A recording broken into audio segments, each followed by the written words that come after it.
stretch out your hand?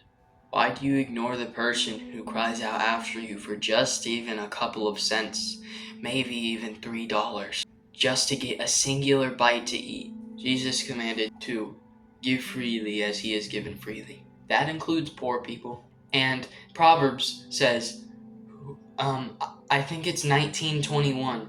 It says, whoever lends to poor people lends to the Lord. So I ask you this, why do you not stretch out your hand? We must show the world that we are Jesus' disciple, that we are the body of Christ, that we are people of love.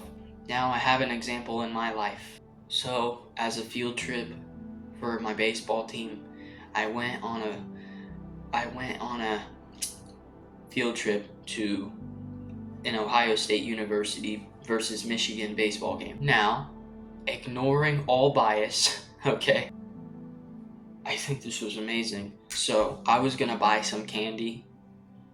I was gonna buy some Sour Patch Kids. I went up to the front desk for that stuff, and it turns out it was card only. I didn't have no credit card, I just had cash, bro. I was like, man. So by mistake, I went over to the trash can and I looked in there. I had a thought in the back of my mind that's like, people are gonna think the lady at the front desk is gonna think you're poor. But I just stood there.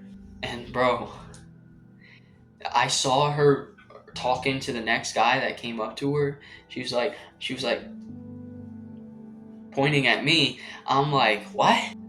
And so I'm walking around and now this guy found me and he's like, hey, that woman at the front desk wants you. So I go back up there and she gives me the Sour Patch Kids for free. And I think God used that as an example. Like, we should give freely to poor people. We should lend a hand. Because Matthew 25:40 says, the king will reply, what I'm about to tell you is true. Anything you did for one of these least important of these brothers and sisters of mine, you did for me. So that backs up Proverbs 19:21. You lend a hand to the poor, you lend a hand to God. Plain and simple.